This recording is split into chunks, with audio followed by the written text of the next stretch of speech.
Bienvenue dans le bureau de Math Vidéo. C'est ici que tout se passe, c'est ici que je conçois les vidéos. Alors vous voyez un peu le procédé, vous avez ici deux lampes puissantes, vous avez la caméra, et évidemment c'est très pratique pour moi puisque ça me permet sous la caméra de pouvoir faire des activités, de pouvoir manipuler des objets pour mieux expliquer. Puis bien sûr j'effectue la capture en direct sur mon ordinateur, et ça me permet ensuite évidemment de travailler, de monter les différentes vidéos pédagogiques que je conçois.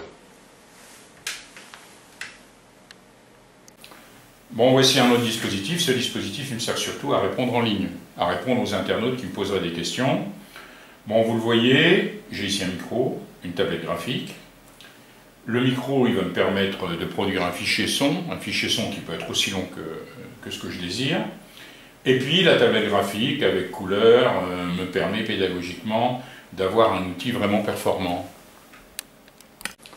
Bon, voici un autre dispositif. Ce dispositif, il me sert surtout à répondre en ligne, à répondre aux internautes qui me poseraient des questions. Bon, vous le voyez, j'ai ici un micro, une tablette graphique. Le micro, il va me permettre de produire un fichier son qui peut être aussi long que ce que je désire. Et puis la tablette graphique avec couleur me permet pédagogiquement d'avoir un outil vraiment performant. Bon, un petit zoom sur l'écran pour mieux voir. Alors évidemment, comme je vous le disais, je peux ici écrire, il va de soi. Et puis vous avez l'incorporation de toute image que je souhaite, évidemment. Donc ce qui me permet véritablement des réponses intéressantes. Bon, un petit zoom sur l'écran pour mieux voir. Alors évidemment, comme je vous le disais, je peux ici écrire, il va de soi. Et puis vous avez l'incorporation de toute image que je souhaite, évidemment. Donc ce qui me permet véritablement des réponses intéressantes. Bon, que dire de plus? Mon nom est Philippe Mercier, je suis enseignant de mathématiques dans un établissement à Château-Salins, dans l'est de la France, en Moselle. Alors dans la suite de la vidéo, vous avez des éléments sur mon itinéraire et surtout sur les aspects pédagogiques qui m'intéressent. Voilà, alors j'espère à bientôt. N'hésitez pas éventuellement à me poser une question. Il suffit vous avez vu que dans le menu vous aviez une rubrique contact. Alors peut-être à très bientôt. Au revoir. Bon, que dire de plus? Mon nom est Philippe Mercier, je suis enseignant de mathématiques dans un établissement à Château-Salins, dans l'est de la France, en Moselle. Alors dans la suite de la vidéo, vous avez des éléments sur mon itinéraire et surtout sur les aspects pédagogiques qui m'intéressent. Voilà, alors j'espère à bientôt. N'hésitez pas éventuellement à me poser une question. Il suffit vous avez vu que dans le menu vous aviez une rubrique contact. Alors peut-être à très bientôt. Au revoir. Tout commence en fait le 12 septembre 1962. Kennedy tient ce discours à l'université Rice de Houston. We choose to go to the moon in this decade and do the other things, not because they are easy, but because they are hard. Cette détermination à aller sur la Lune avant la fin de la décennie entraîne une accélération extraordinaire des possibilités de l'informatique. Rien n'aurait été possible sans cette décision, en tout cas en ce qui me concerne. Voici les années 80, je m'occupe d'une maison des jeunes, et je découvre un des premiers micro-ordinateurs consacrés aux jeux vidéo, le fameux Commodore 64. Un jour, on m'amène un programme professionnel multiplan. Le programme a été conçu par Bill Gates, il s'appelait avant VisiCalc, et l'étendue de ses possibilités me sidère. Je n'ai de cesse de trouver des applications dans le domaine qui est le mien, celui de la pédagogie. Deux mondes s'affrontent alors, le monde du PC et le monde d'Apple, Apple conçu par le génial Steve Jobs. Un jour, on m'amène la première version de Windows, extraordinaire. Je vois l'étendue des possibilités. Bon, comme vous le remarquez, on avait simplement les fenêtres en mosaïque à l'époque, mais on pouvait déjà incorporer du dessin, incorporer des images dans un document Word. C'était tout à fait extraordinaire et novateur. Les années 90, apparition d'un formidable programme qui s'appelle Visual Basic et qui permet à chacun de créer ses logiciels dans l'environnement graphique Windows. Je crée Matutor. Matutor, c'était un ensemble de logiciels destinés à l'école primaire, destinés également au début du collège, et qui comprenait différents modules. On voit ici par exemple le module permettant de s'entraîner au calcul d'air. Alors Matutor connaît un vif succès, d'où la création de l'association Logédu, association Logédu qui est chargée de distribuer ces programmes. Il faut dire qu'à l'époque, il y avait beaucoup d'enseignants qui s'y mettaient pour créer des logiciels pédagogiques, et Logédu a servi de structure pour regrouper ces enseignants. 1994, c'est le choc. Je découvre Internet. Internet qui est popularisé en particulier par une émission de La Marche du siècle de Jean-Marie Cavada, où a lieu la première démonstration qui montre, en temps réel, les premières possibilités d'Internet. Évidemment, je n'ai de cesse d'explorer ce nouvel outil. À l'époque, il s'agissait d'employer des services comme CompuServe ou AOL. On n'était pas directement sur Internet, mais on voyait déjà ce qu'on pouvait faire avec. Alors, je crée un site. Vous le voyez ici, c'est en 1995, un site bien sûr pour l'association Logédu dont vous voyez ici le logo. C'était très rudimentaire et j'ai pu retrouver trace de ce site sur un site américain qui conserve la mémoire de l'Internet et qui a, depuis le début des années 90, collecté toutes les pages HTML, ce qui vous permet de retrouver trace de ce que vous avez fait il y a 20 ou 30 ans. Nous sommes en 2004. L'informatique n'a cessé de faire des progrès.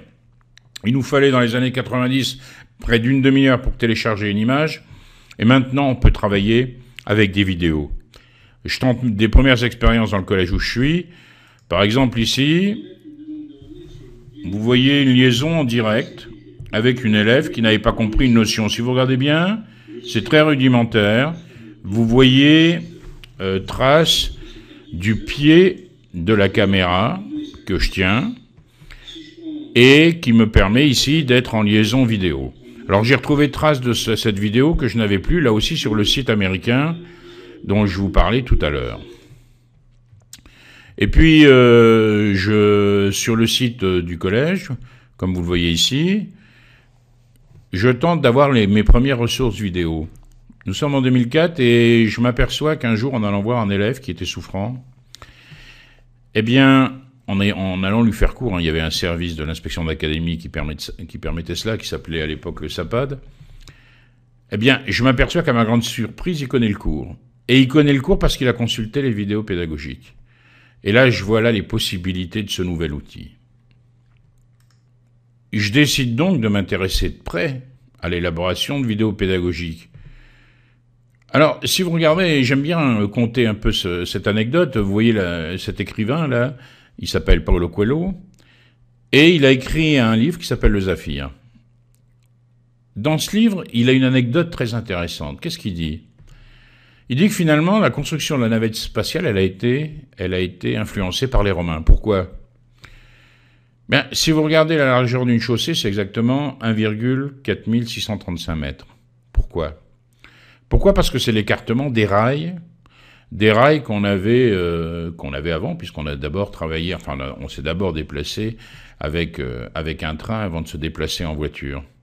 Et pourquoi l'écartement des rails correspondait à cette distance ? C'est parce que l'écartement des rails était copié, en fait, sur l'écartement des premières voies romaines.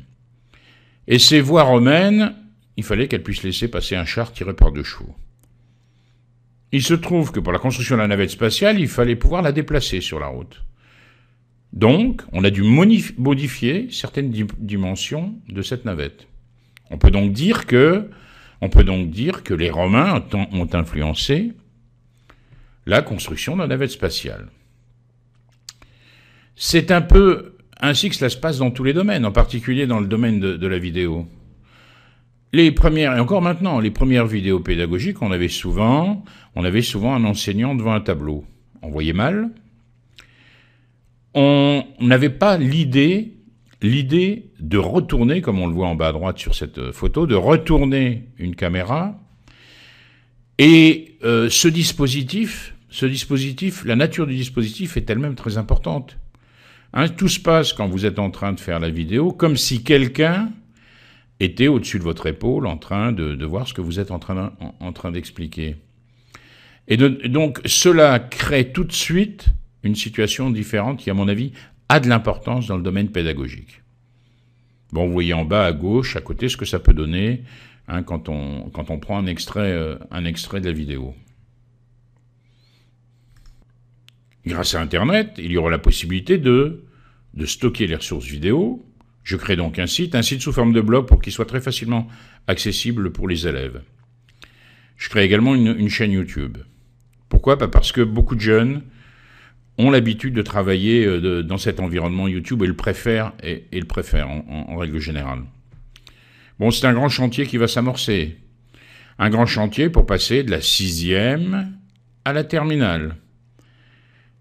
Il s'agit donc de respecter le programme scolaire scrupuleusement et de couvrir ainsi tout le cursus de quelqu'un qui voudrait partir du collège jusqu'au bac.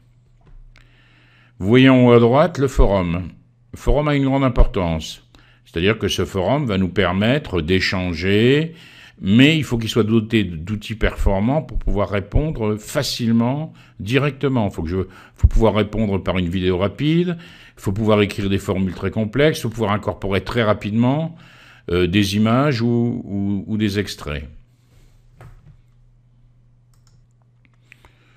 Voilà très rapidement quelques extraits d'échanges qui ont lieu sur le forum. Vous voyez, on peut incorporer facilement une vidéo, on peut écrire facilement les formules, comme je vous le disais, on peut même incorporer un petit commentaire audio.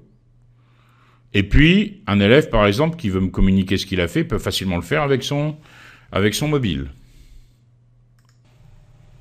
Les sites sont fréquentés environ par 5000 internautes par jour. Le forum, lui, compte 2500 inscrits. Il y a aussi les applications. Les applications, MathVideo a une application sur Apple Store, a une application bien sûr également sur Google Play.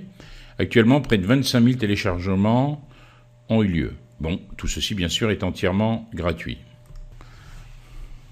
Pour préciser un peu la nature de la pédagogie qui m'anime, 2 anecdotes. Une anecdote qui était contée par un universitaire lors de ma formation. En Bourgogne, il y avait une tradition paysanne qui consistait pour un paysan à amener son enfant, par exemple, près d'un champ pour lui désigner les bornes, et pour que l'enfant retienne l'emplacement des bornes, il lui donnait alors une gifle, imprévisible et injuste. Une autre anecdote, vous savez tous ce que vous faisiez lors d'événements très importants qui vous ont marqué. Hein, lors de la destruction des 2 tours le 11 septembre 2001, chacun sait ce qu'il faisait. Donc ce qui m'intéresse, moi, c'est cette approche mentale, comment je vais pouvoir, souvent sous forme d'une image mentale, apprendre, bref, telle ou telle notion. Alors il y a un homme qui est très important dans ce domaine. Il s'agit d'Antoine de la Garandrie. On s'est aperçu au bout de 18 mois que j'étais sourd. Alors vous comprenez, c'est une autre raison qui m'a amené à me battre avec une certaine violence. Cet homme qui était donc sourd jusqu'à l'âge de 13 ans s'est intéressé de la manière... En clair, il s'est intéressé sur ce qui se passait dans la boîte noire qu'est le cerveau. Il s'est aperçu qu'il était absolument nécessaire qu'un pédagogue soit en même temps quelqu'un de multimédia. Il y a des élèves qui apprennent mieux en manipulant, il y a des élèves qui apprennent mieux en écoutant, il y a des élèves qui apprennent mieux en regardant. Donc si vous voulez concevoir une vidéo pédagogique utile, il va vous falloir être multimédia. Vous allez pratiquer une activité sous la caméra. À certains moments, vous allez plier du papier, vous allez répéter certaines phrases, vous allez donner quelques chocs visuels, quelques images, et c'est ainsi que vous avez une vidéo à contenu véritablement pédagogique. Donc c'est cela ma principale approche quand j'élabore une vidéo. Regardons quelques exemples très simples, vous voyez en haut à gauche. Il s'agit simplement d'un dessin à la craie, qui donne l'illusion d'avoir un environnement 3D. Hein, vous avez l'impression de voir les boîtes en relief, en quelque sorte. Donc vous avez là une image choc qui va vous conduire à vous intéresser à la perspective, au point de fuite, etc. À l'occasion, j'ai également reçu sur un réseau social, de la part de ce grand mathématicien suédois, il avait voulu expliquer à ses enfants comment calculer l'aire de la surface d'une sphère. Quoi de plus simple? Un carré de papier, 4 disques correspondant au grand diamètre de la sphère, on pèle une mandarine ou une orange, et on s'aperçoit finalement que l'aire de la surface de la sphère, c'est rien d'autre que 4 fois l'aire du disque. Bon, de la même façon, en bas à gauche, quand j'introduis la droite graduée, je vais utiliser ces petites figurines qui représentent Einstein. Elles sont de différentes grandeurs et vous avez là l'utilisation d'une image mentale. Autre chose, en bas à droite, vous voyez, dans le domaine de la fonction, si compliqué pour les élèves, ne parlons pas tout de suite de fonction, parlons d'une machine. Mais une machine que vous allez visualiser. Vous voyez ici le témoignage brut de quelqu'un qui a laissé son sentiment ou son commentaire sur la chaîne YouTube. Un autre exemple, je ne savais pas comment introduire justement l'aire du disque. Il a suffi de s'intéresser à la façon dont Archimède procédait. Qu'est-ce qu'il a fait, Archimède? Il n'a rien fait d'autre que découper le disque en triangle. Alors, si on avance un petit peu plus rapidement dans la vidéo, on voit qu'il va prendre tous ces triangles, il va les assembler, et il va s'apercevoir que si vous prenez des triangles assez petits, qu'est-ce que vous avez devant vous? Vous avez rien d'autre qu'un rectangle. Un rectangle dont la largeur serait le rayon de ce disque. Et puis si vous prenez la longueur, ça correspond à quoi? Un demi-périmètre. Un demi-périmètre, c'est quoi? C'est pi fois le rayon, puisque le périmètre entier, c'est 2 fois pi fois le rayon. Donc vous retrouvez, par une manipulation, vous retrouvez l'aire du disque. Et vous n'avez rien fait d'autre que suivre la voie proposée par Archimède. Bon, de façon plus complexe pour des élèves de terminale, quand on va expliquer la notion si compliquée de densité de probabilité. Vous avez ici une pince à linge qui circule totalement au hasard, en laissant une trace de son passage, qui circule sur un fil à linge. Alors évidemment, fort logiquement, vous avez la même densité de points un peu partout. Mais si maintenant, alors allons un peu plus loin, vous allez associer la façon dont la pince à linge circule sur le fil, si vous l'associez à une probabilité qui dépend d'une fonction. Alors je ne rentre pas plus dans le détail, mais là, vous avez quelque chose qu'on ne peut pas trouver dans les livres, puisque par définition on n'a pas d'animation. Vous voyez, en live j'allais dire, vous voyez clairement comment fonctionne cette notion si compliquée.